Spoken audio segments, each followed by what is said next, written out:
So, we are looking at a sample C program, and as we had discussed in the last lecture, we have a structure as is shown here. You can see that there is a main function here, a main function is there, and that main function is covered by two parentheses.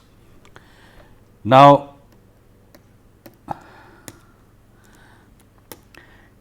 we can see that we start with a header file that includes stdio.h, and stdio.h stands for standard IO. That means, whenever we will get some instructions to carry out input or output, that will be in reference to or with respect to the standard input, that is a keyboard. That means, the data will be taken from the keyboard, and if anything is to be printed, it will be printed on the screen. So, that is a default thing for any C program. We have to put in stdio.h include hash include. This is known as, this is read as hash include stdio.h, unless you want to take the file, do not want to take it from the keyboard, or do not want to print on the screen.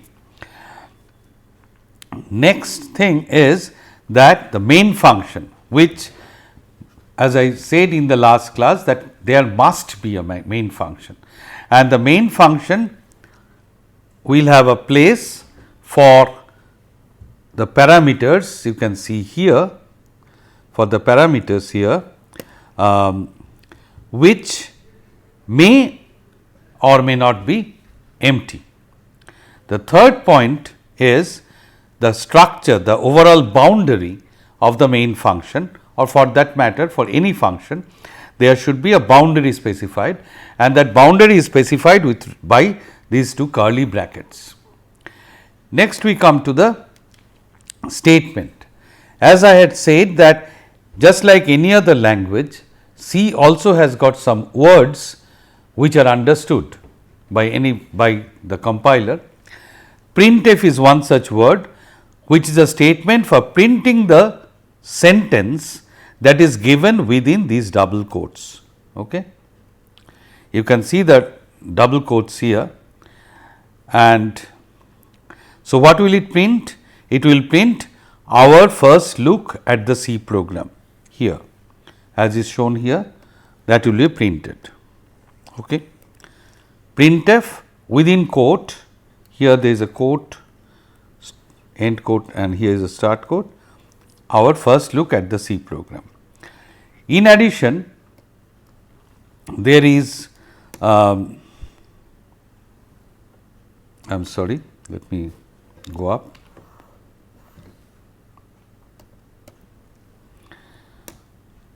We can see two special symbols, which are these \n's, right. Let me just clear it up. Here you can see this \n, something of this sort. This means go to a new line or end of line. Now, suppose, let us see, suppose I had something like this, I had printed something, all right, I had printed something, there is a screen, I had printed a brown fox. Now, after I printed, that means the computer printed, you can see where my pen is, my pen is lying here, right, my pen is here. Now, if I say \n, this is now read as \n, that means my pen will come to the beginning of the new line, and here I will write our first C program, and by default my pen is here, but since I have given another \n, the pen will come here. So, next time if I again start with the \n, it will come to the new line. and if I do not give a backslash n, it will continue from here. You will understand this more when we look at more number of programs, it will be much more clear to you. Okay. So, this is a structure of a very simple C program, we will see more of this. Okay. Now, here is another program. Again, now it is easier to understand. You have got an include stdio.h, which has to be there for any C program. There will be a main function as is being shown here, and there are parentheses between these two, the program should be written. This is the boundary of the main function. Now, here there are some more new things which are being shown to you in the form of example. So, you see the first line is int ABC. What is meant by that is that I will be using in this program 3 variables A, B and C, and each of them is of type integer. Now, you are already acquainted with the term variables, but you are probably not acquainted with the term type of a variable. So, quickly let us go to that. We have got variables,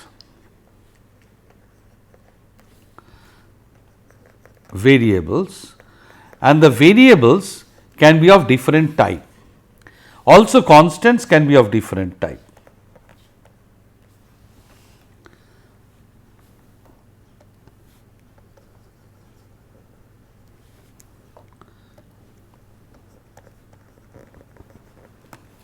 Constants can be of different type.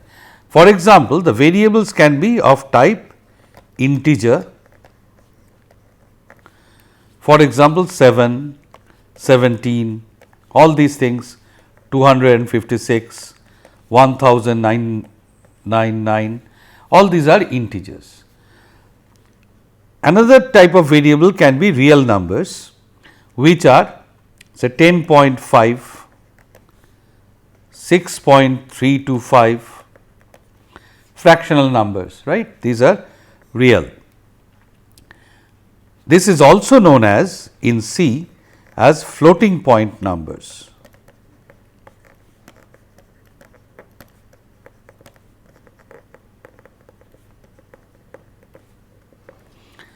Now, integers are these, reals or floating point numbers are these. Similarly, I can have characters like say x, y, p, whatever, these are different characters, or maybe and is a character. Okay. So, each of any of these alphanumerics and all those can be characters. Now, so we know what is an integer, what is a real, what is a floating point, what is a floating point and what is a character. Now, a variable is of type integer. What does it mean? As you know, a variable is nothing but a memory location, right? It means, and suppose this variable, I say variable A is of type integer. So, there is a memory location corresponding to A, and this memory location can only hold values which are integers. So, 57 I can store here, but if I try to store 57.5 here, it will not store 57.5 because it has been told to be an integer. Similarly, if I say variable B is of type floating point, in short I am writing float, that means this variable B can store a floating point number. So, 57.5 can be stored here. Even if I try to store in B 57, in B, if I store 57, just 57, then that will be stored as 57.0. All right. Similarly, there can be types of characters. Now, depending on the type of the variable, the compiler assigns different sizes of memory for the different variables. For example, in standard C compilers, and it is a convention that for an integer 2 memory locations are allocated. Now, how big this will be, say sometimes each of these memory locations can be 16 bits,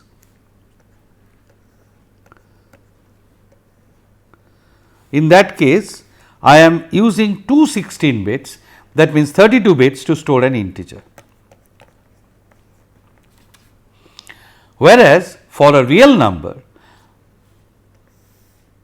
now this is a convention, 4 locations are used for storing a real number, all right.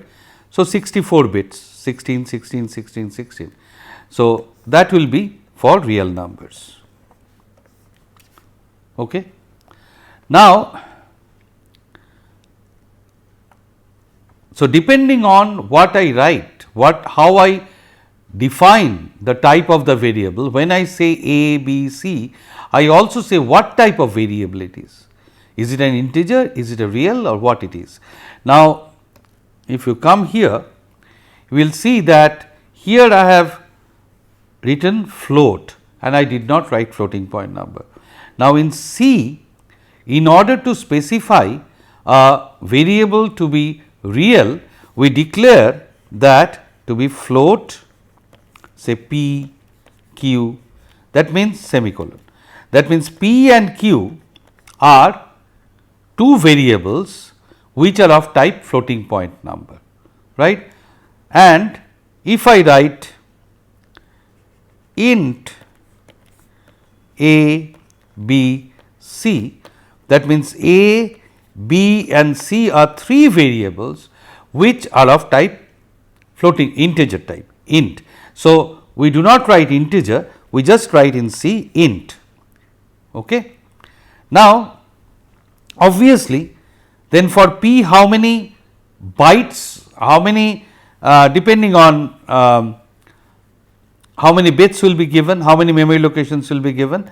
For P may be 4, Q it will be 4, but for A, B, C it will be only 2. All right. Now, let us therefore go back to the program here. Here we find int A, B, C. Now, this statement, this is called a type declaration. All right. This is known as a type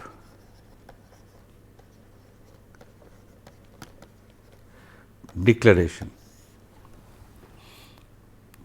Okay. This is the first statement. So, I have declared the variables. Now, in C program, before a variable is used, it should be declared about its type. Okay.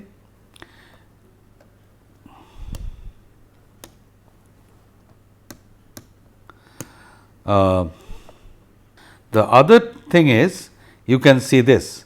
So, here you can see A has been assigned 10, B has been assigned 20. That means what? That means in the memory location A corresponding to A, memory location corresponding to A, 10 has been written, and to the memory location corresponding to B, 20 has been written. All right. And this statement, C assigned A plus B, I had explained in another lecture that means this data, this value 10 and this value 20 will be taken out on the from the left hand side from the corresponding memory locations. They will be added and the result will be 30. All right, the result will be 30 and the 30 will be written into the location C. So, this will be 30. Okay, this much is clear. Now, what about this line? I know that a printf statement just tells me that I have to print whatever is there in the code. So, how will the print look like? Please note, the sum of percentage %d and percentage %d is percentage %d. This is equivalent to writing this: the sum of dash and dash is dash. There are 3 gaps, one here, and one here. Now, how will these gaps be filled? They will be filled by the values of A, B and C respectively. Each of these dashes will be filled up by the respective values of A, B, C. Now, this percentage %d is a format statement. It is saying that this gap can be filled by a digit or by an integer. This gap can be filled only with an integer.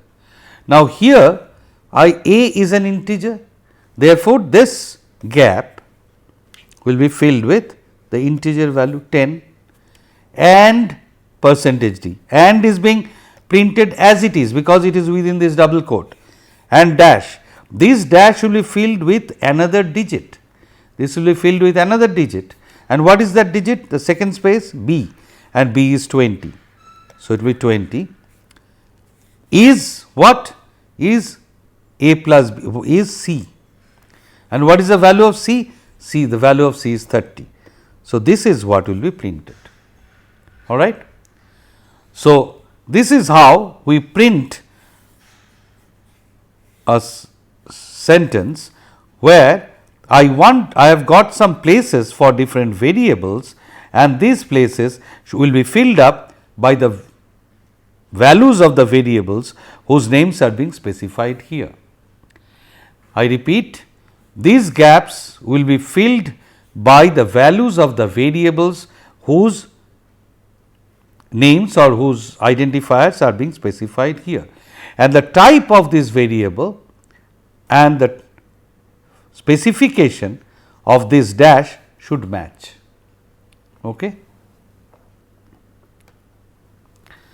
So, now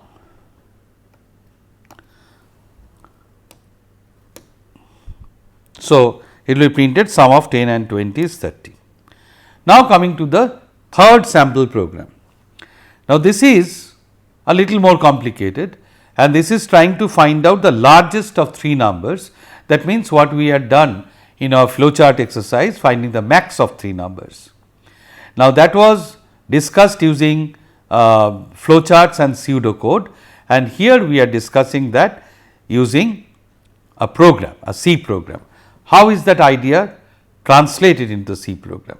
Again, let us start with even before that I would like to point out something.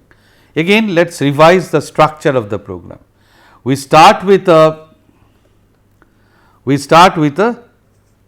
header stdio.h. Now, we put in a comment. What is this? We saw in the last class, it is a comment. This comment is just telling us, the compiler has got nothing to do with it, it is just telling us that this program finds the largest of 3 numbers. Then as usual, we have got a main function which must be there, and there should be a parenthesis which is delineating the boundary of this program. Now, and also we have seen this. I am using 3 variables A, B and C, and I have put in the type of that. The next new thing that is coming up is here, scanf. This is an input statement for reading 3 variables from the keyboard. Now, recall that I said that for every language there is a vocabulary, there is a set of words that the language understands. So, in C, in an earlier one we have seen in an earlier program we have seen the statement printf, right. we had seen the program printf. So, printf is a particular word. Now, we now encounter another word, int is also another word, int is another word which is specific to C, and the meaning of this, every word will have a meaning. So, this means that whatever follows are variable names of type integer. Whatever follows this word int are variable names of type integer. Okay. Next new word that we are getting is scanf. Just like we had seen printf earlier, all right, printf is a word that tells us that something is being printed. Here scanf is a word that tells that whatever is inside this parenthesis is a input statement. Now, let us study this a little bit here. Here again you will see that there is a %d, %d, %d, 3 %ds within quote, and you know that %d means it is a specifier for an integer. Some integer is being will be read. Scanf means, say, assume it is reading. So, therefore, it is something like this. I am creating as if 3 places, because corresponding to each %d, %d, %d, %d within the quote, I am creating 3 spaces, and followed by that, let us go back to this. I am sorry, here there should be no comma, all right. I am just giving 3 %ds. So, let me go back here. So, it should be within the quote, here it is scanf, within quote %d blank %d blank %d, and the quote is closed, comma. That means, as if, just to understand, I am creating 3 spaces, each of which are ready to accept an integer. And where will those be stored? Here I am writing AND A, AND B, and C. Now, here I will request you to just forget about this ampersand sign, forget about this for the time being. This we will explain a little later. Just assume that A, B and C, but before that, for any read statement we will have to put an ampersand before the variable names. There is a reason for that. What is the meaning of this sentence? The meaning of this sentence is that there are 3 places which are ready to hold 3 variables, which will come to the locations A, B, C. When I am reading, as if I am reading from the user 3 variables A, B, C. Okay.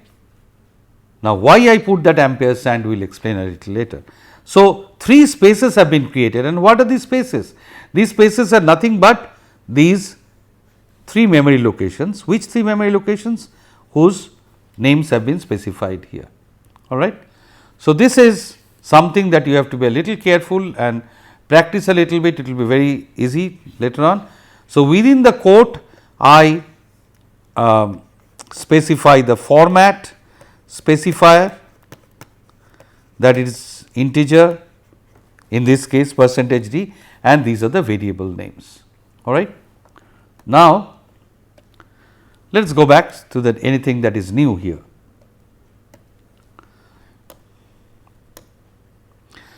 Now, a new word we are encountering here, if. If is a conditional statement, you need not bother about it. If you recall, we had in the flow chart, we had a thing called diamond, right, where we are taking some decisions based on some conditions, yes and no, right. We are doing that. Here we are looking at some condition here, if A is greater than B and A is also greater than C, if that is yes, then I am printing that A is the largest number. Try to apply simple logic here. If is a conditional word, condition is a conditional word, and this entire statement starting from if to this semicolon is one statement, and where I check the condition whether A is greater than B and A is greater than C. If that is so, that is, if the diamond comes out with that yes, then I am printing that the largest number is A. Otherwise, that means if the answer to this is no, otherwise I am again checking, again if, again I am checking another condition, I am checking another condition here. What am I checking? Is B greater than C? Yes. If yes, then I am printing the largest number is B. Otherwise, this is yes. Otherwise, if it is no, then I am printing the largest number is C. So, we are encountering some new words if and else. If means if in the diamond result of this diamond box is yes, then this statement will be executed. Otherwise, that means if the answer to this diamond box is no, then this part will be executed. This part will be executed. Now, here again the second block I am checking if B is greater than C. Again, if this is true, for this condition, this will be executed when this condition is true or yes. If it is false, then this statement will be executed. So, it is a little more complicated program, but a very useful example. All right. So,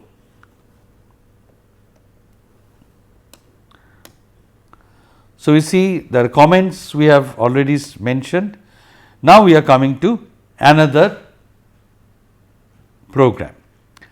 This is using what we earlier had said, that a big machine can be divided into sub machines.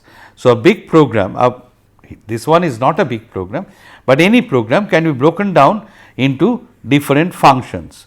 Here is the main function. This one is main. Let me draw it a little nicely.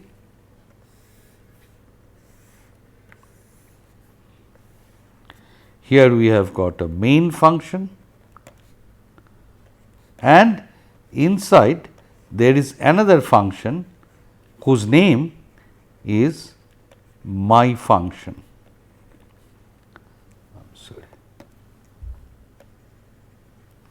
All right. Now, let us look at this. Now, first here there is another new thing we are introducing, and that you should understand, that is define pi to be 3.1415926. That means, this wherever in this program this pi will appear, there we will replace it with this value 3.1415926, but inside the program I will not write pi. I am just defining it once for all, and this means I am replacing pi by this value before the compilation is done. Okay. So, this is again a preprocessor statement. We will continue with this example in the next lecture.